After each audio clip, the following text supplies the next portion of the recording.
NFL training camps officially underway across all 32 teams, and every team has major questions to answer before week one. The biggest story, quarterback battles. Cleveland is deciding between Deshaun Watson and Shedeur Sanders. Minnesota choosing between Kyler Murray and J.J. McCarthy. Atlanta has Michael Penix Jr. battling Tua Tagovailoa, and Las Vegas must decide whether or not they're going to start rookie Fernando Mendoza or go with the veteran in Kirk Cousins. Around the league, several stars are entering make-or-break seasons, including C.J. Stroud, Baker Mayfield, Keon Coleman, Puka Nacua, and Nick Bosa. Super Bowl contenders are also in the spotlight. Seattle beginning its title defense, while the Rams look loaded after adding Myles Garrett and Trent McDuffie.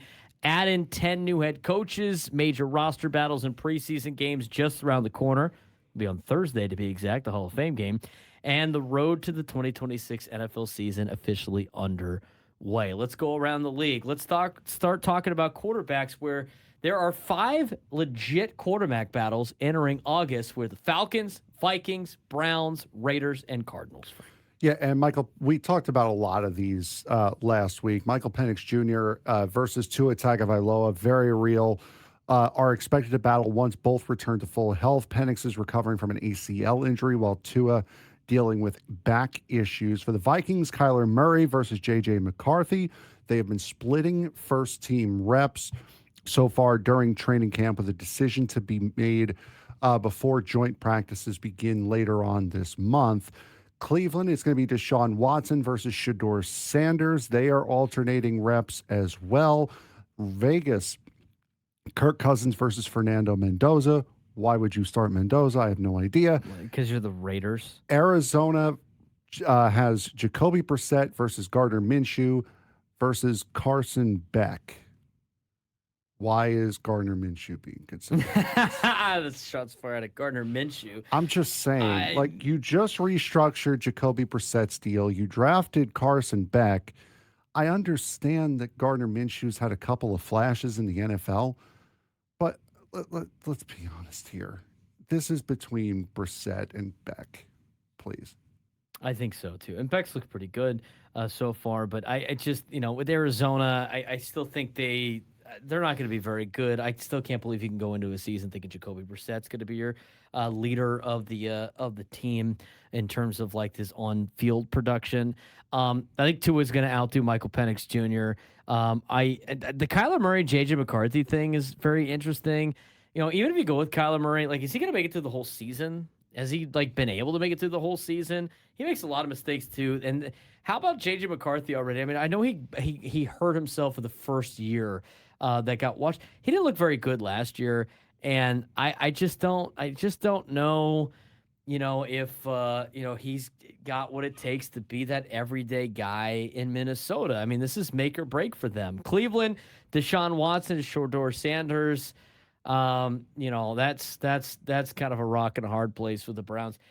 I look at this, and even though we have legit quarterback battles, Frank, a lot of these options aren't very good, across the board. It's not like you have 2 really good quarterbacks battling out for a spot. I mean, you got 2 very average at best quarterbacks for everyone. The only one that's not is the Raiders' dilemma, but you don't want to get your rookie guy killed. No, absolutely not. That makes absolutely no sense. There are several quarterbacks that are also entering make-or-break seasons. C.J. Stroud, Daniel Jones, Geno Smith, Jaden Daniels.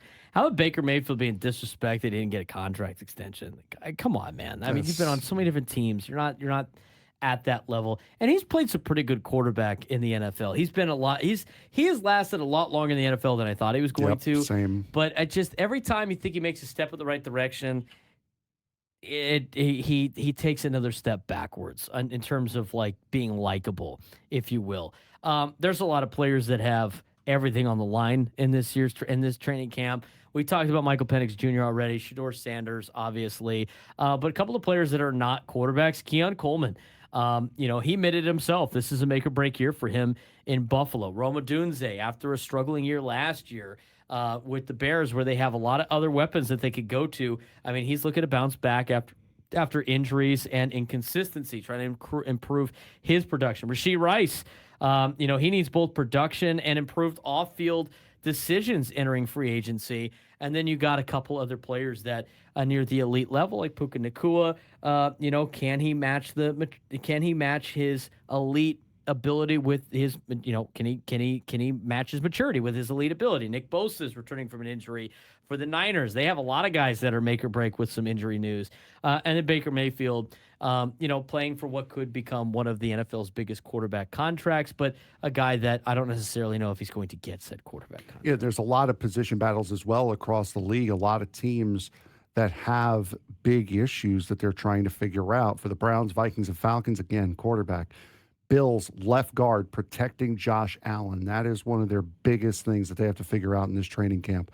The Chiefs have multiple starting cornerback spots that they need to fill. Cowboys, left tackle. Eagles are looking for a starting safety. Cardinals have a crowded running back room. Rams have don't have a backup quarterback behind Matthew Stafford. Niners are looking for a left guard.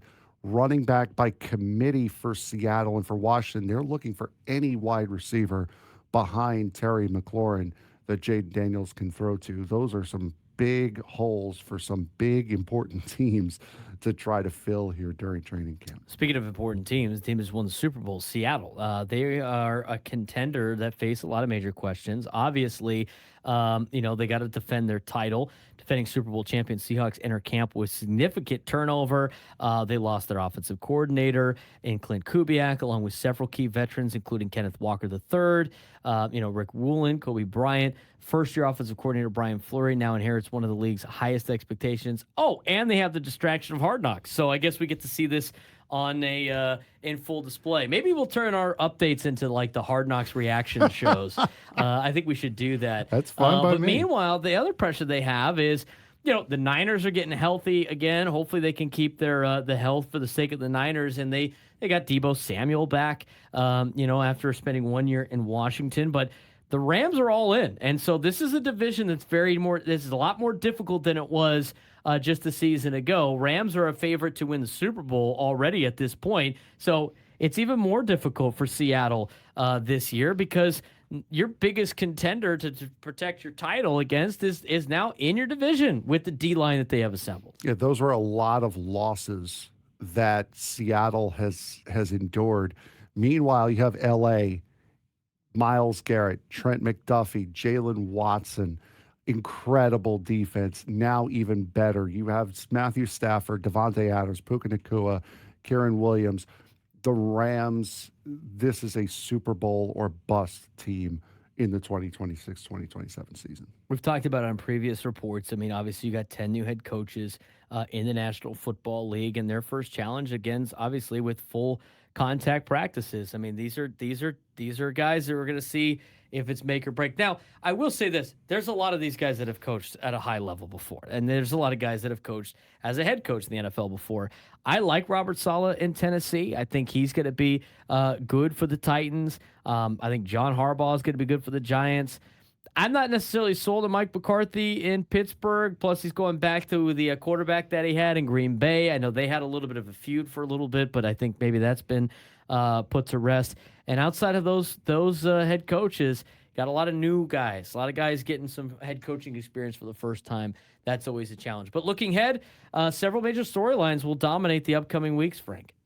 Yeah, when will teams officially start naming starting quarterbacks? Which rookies earn first-team roles? Can veterans returning from injury stay healthy? As you mentioned, how will the Aaron Rodgers, Mike McCarthy dichotomy work? We already know that this is Aaron Rodgers' farewell season. And which unsigned veterans like Stephon Diggs, Joey Bosa, Von Miller, and Bobby Wagner find new homes for before week one? We do know of one already, Jadeveon Clowney, back to Houston, where it all began for him. NFL. Back in full stretch. We got games this week coming up on Thursday. We'll have you updated next week with some more preseason football.